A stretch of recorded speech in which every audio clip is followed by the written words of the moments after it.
Salut, salut, je vous bénis tous dans le nom de Jésus. Je rends grâce à Dieu pour ma présence encore avec vous en ce jour. Que toute la gloire lui revienne au nom de Jésus. Avant de commencer, j'aimerais t'inviter à pouvoir liker cette vidéo, à pouvoir la partager au maximum pour que plusieurs personnes entendent l'évangile. Et surtout, n'oublie pas de t'abonner à ma page afin de pouvoir recevoir davantage des exhortations qui peuvent t'encourager, qui peuvent booster ta foi dans le nom de Jésus. En ce moment, nous allons aborder un sujet. Il y a une question qui m'a été posée et la question est de savoir: est-ce que les Juifs ont besoin de Jésus pour être sauvés? Est-ce que les Juifs ont besoin de Jésus pour être sauvés? J'aimerais d'abord que nous regardions ce que la Bible dit dans Jean chapitre 3, le verset 16. La Bible dit que Dieu a tant aimé le monde qu'il a donné son Fils unique afin que quiconque croit en lui ne périsse point, mais qu'il ait la vie éternelle. Dans ce passage-ci, Dieu a tant aimé le monde, c'est-à-dire le monde. Ça ne parle pas de certaines personnes, de tout le monde. Et les Juifs font partie du monde. Alléluia. Là, Dieu est en train de parler à toute l'humanité. Que Dieu a tant aimé le monde. Ce monde-là est constitué des Juifs et des non-Juifs. Est-ce qu'on se comprend d'abord sur cette base-ci? Maintenant, nous allons examiner un peu les Saintes Écritures. Nous allons aller dans Éphésiens chapitre 2 à partir du verset 10. Qu'est-ce que la Bible dit là-bas? Je vais lire en expliquant au même moment. On va lire du verset 10 au verset 19. Je vais lire en expliquant au même moment. La Bible dit ici que c'est pourquoi autrefois, païens dans la chair, appelés incirconcis par ceux qu'on appelle circoncis et qui le sont en la chair, par la main d'homme.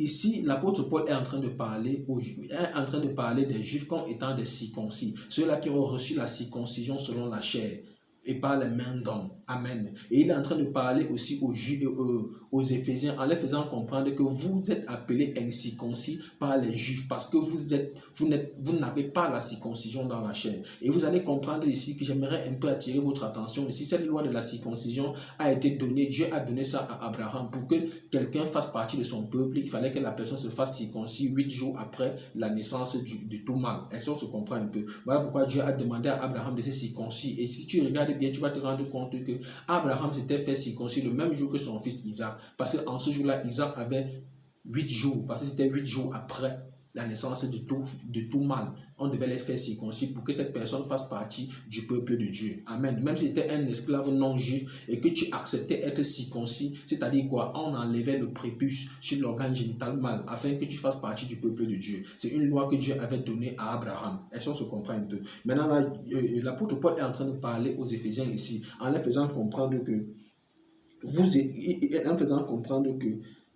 il dit que c'est pourquoi vous, autrefois païens dans la chair, appelés incirconcis par ceux qu'on appelle circoncis. Parce que vous allez comprendre que les Juifs nous appellent, nous les non-Juifs, les incirconcis, les païens, les gentils, les gens du dehors. Est-ce que se comprend? Et parfois même les chiens. Ce sont les différentes appellations que les Juifs utilisent pour nous appeler, nous les non-Juifs. Et l'apôtre Paul continue en disant ici, le verset 12, que souvenez-vous que vous étiez en ce temps-là sans Christ, privés de droit de cité en Israël, étrangers aux alliances de la promesse, sans espérance et sans Dieu dans le monde. Il est en train de parler de la condition des Éphésiens avant que Christ ne vienne sur la terre. Il dit qu'en ce temps-là, vous étiez éloignés, étrangers, privés des droits des alliances en Israël. Vous n'avez même pas le droit d'être en Israël. Vous n'avez même pas de droit de cité. Donc ça veut dire que quand on comptait les promesses que Dieu avait faites en Israël, les non-juifs, c'est-à-dire ici, les Éphésiens n'avaient pas part à ces choses-là avant que Christ ne meure, avant que Christ ne vienne sur la terre. Maintenant, à partir du verset 13, la Bible commence maintenant à nous expliquer quelque chose. Qu'est-ce que la Bible nous dit? Il dit que mais maintenant en Christ, vous qui étiez jadis éloignés, vous avez été rapprochés par le sang de Christ. Alléluia. La Bible nous montre ici que c'est le sang de Jésus qui nous a rapprochés. C'est le sang de Jésus qui nous a rapprochés du Père. Il dit que vous qui étiez éloignés, maintenant en Christ, il a dit bien en Christ, vous qui étiez jadis éloignés, vous avez été rapprochés par le sang de Christ, car il est notre Père, lui qui des deux n'en a fait qu'un. Quand il parle de lui qui des deux n'en a fait qu'un, de quels deux il parle ici, c'est-à-dire des juifs et des non-juifs. La Bible dit ici que Dieu a fait des juifs et des non-juifs une seule chair, un seul corps, qui est quoi? Le corps de Christ, qui est l'ensemble de tous les enfants de Dieu nés de nouveau, qui sont dans le monde entier. En Christ, nous sommes devenus une seule personne. Ça, on se comprend. Il n'y a ni juif, ni non-juif.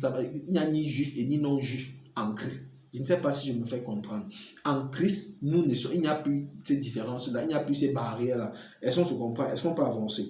Et la Bible dit à partir du verset 15 que, ayant anéanti par sa chair les ordonnances et dans ses prescriptions, afin de créer en lui afin de créer en lui-même avec les deux un seul homme nouveau. Nous sommes un homme nouveau, nous sommes devenus une personne, une nouvelle créature en Jésus-Christ, parce qu'en lui il n'y a plus de juifs, en lui il n'y a plus de païens. Est-ce qu'on se comprend? Il suffit que tu sois en Christ. Le verset 16, et il a déjà réconcilié l'un et l'autre en un seul corps, comme je vous ai dit, le corps de Christ qui est l'ensemble de tous les enfants de Dieu nés de nouveau. Et il continue en disant que le verset 16, il a dit que et de les réconcilier l'un et l'autre en un seul corps avec Dieu par la croix, en détruisant par elle l'inimitié. Il est venu annoncer la paix à vous qui étiez loin, c'est-à-dire les non-juifs, parmi lesquels nous les Camerounais.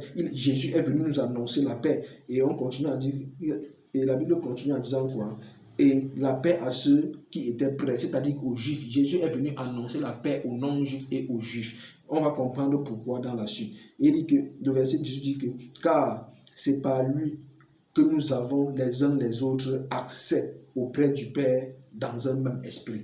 Vous voyez un peu, la Bible dit ici que nous avons accès auprès du Père les uns les autres. Les uns là-bas sont les Juifs, les autres sont les non-Juifs. La Bible dit que nous avons accès auprès du Père au travers de Jésus. C'est Jésus qui nous donne accès au Père. Souvenez-vous que Jésus lui-même dit que je suis le chemin, la vérité et la vie. Nul ne va au Père que par moi. Ça veut dire que pour que le Juif aille au Père, il va falloir que ce Juif-là passe par Jésus. Pour qu'un non-Juif aille au Père qui est Dieu, il va falloir que ce non-Juif-là passe par qui? Par Jésus. Il n'y a pas deux chemins. Il dit que je suis le chemin, l'unique chemin, la vérité et la vie. Et il dit nul ne peut aller au Père. S'il vous plaît, écoutez-moi. La Bible est claire là-dessus. Les Saintes Écritures sont claires là-dessus. Il n'y a aucun autre chemin qui peut nous amener au Père. Il n'y a personne qui peut nous rapprocher au Père à part Jésus-Christ. Marie ne peut pas nous amener au ciel. Marie ne peut pas nous rapprocher du Père. Mohamed ne peut pas nous rapprocher du Père.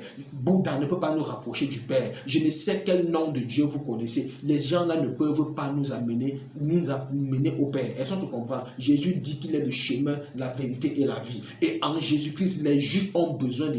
Et Jésus-Christ est venu annoncer la paix aux Juifs, annoncer la paix aux non-Juifs. Et en lui, c'est-à-dire tous ceux qui sont en lui sont devenus une nouvelle créature, comme la Bible le dit. Et Jésus a formé un seul corps qui est l'ensemble de tous les chrétiens, de tous les enfants et de toute personne née de nouveau qui est sur la terre, c'est-à-dire les non-juifs ou bien les juifs. Et tous là, ils sont devenus une même personne en Jésus-Christ. Est-ce qu'on se comprend un peu? Parce que avant que Jésus ne vienne et ne meure et ressuscite à la croix, il n'y avait pas ce rapport-là. Il n'y avait pas de rapprochement entre les juifs et les non-juifs. Voilà pourquoi la Bible dit ici que nous étions sans Dieu dans le monde, privés du droit des alliances. Pourquoi? Parce qu'en ce moment-là, il n'y avait pas de rapport entre les juifs et les non-juifs. Souvenez-vous que quand Jésus rencontre la femme samaritaine, et qui demande l'eau à la femme samaritaine. Qu'est-ce que la femme samaritaine lui dit? Il dit que, mais comment toi qui es juif me demandes l'eau à boire, moi qui suis une femme samaritaine? Ne sais-tu pas qu'il n'y a pas de rapport entre les juifs et les samaritains? Donc la femme samaritaine savait que, selon la loi, il n'y avait pas de rapport entre les juifs et les non-juifs. Elle était samaritaine et elle savait qu'elle ne pouvait pas se mélanger avec un juif. Et il était impossible de communier avec un juif. C'est là où Jésus lui fait que si tu pouvais connaître le don de Dieu,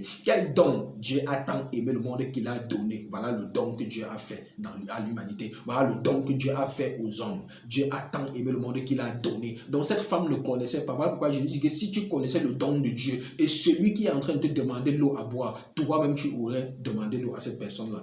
Est-ce qu'on se comprend un peu? Il y a tellement d'exemples dans la Bible. Regardons un peu l'exemple de Pierre. Quand il part chez Corneille, pendant qu'il priait, Pierre, j'aimerais que vous compreniez que même les apôtres avaient toujours cette mentalité-là de ne pas se mélanger avec les non-juifs. Est-ce qu'on se comprend un peu? Voilà pourquoi quand l'apôtre Pierre est en train de prier, le Seigneur lui donne une vision, une natte qui descend du ciel avec les animaux purs et impurs. Et il dit, tue et mange par 3 fois. L'apôtre Pierre refuse de manger parce qu'il dit à Dieu que tu sais que je n'ai jamais mangé quelque chose d'impur. Parce qu'il considérait certains animaux. Et Dieu donne cette vision-là pour lui faire comprendre que les juifs que vous appelez les gens qui sont purs, et les juifs là-bas étaient représentés par les animaux purs, et les non-juifs étaient représentés par les animaux impurs. Et l'apôtre Pierre refuse de manger. Il dit à Dieu que je n'ai jamais mangé quelque chose d'impur. On se comprend un peu. Et Dieu parle par 3 fois et la natte se retourne au ciel. Bon, maintenant, vous allez vous rendre compte que dès qu'il sort de cette prière-là, 3 personnes viennent les chercher. Et là, le Saint-Esprit lui dit, va avec ces hommes parce que c'est moi qui les envoie. Et il partait chez Corneille, qui était qui?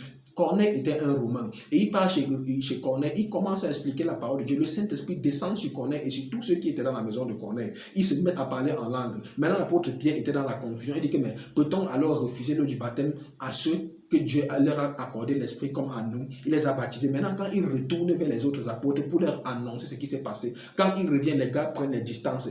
qu'est-ce que les autres apôtres disent? Tu es parti chez eux et tu as même mangé avec eux. Donc les gars mettaient les barrières que tu es parti te souiller avec eux. C'est quand l'apôtre Pierre a commencé à leur raconter ce qui s'était passé que les gars ont commencé à glorifier Dieu et ils ont compris que Dieu avait ôté cette barrière-là. Dieu avait brisé cette barrière-là parce que eux-mêmes dans leur mentalité, c'était toujours que non, ils ne devaient pas se mélanger avec les non-juifs. Pourtant, Jésus, en montant au ciel, leur a donné un ordre.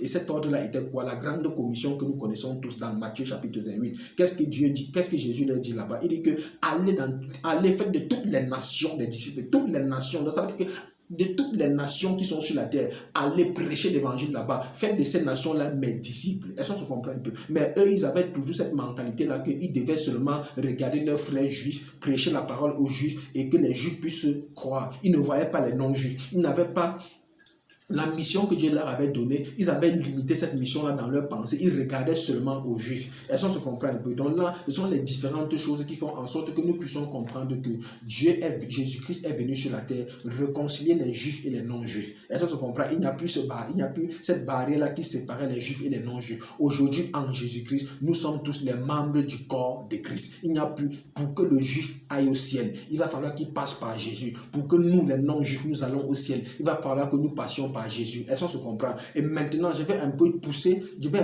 la réflexion un peu plus loin. Est-ce que vous connaissez ce que la Bible dit de nous qui avons cru, nous les non-juifs? La Bible nous appelle des juifs. Est-ce qu'on se comprend?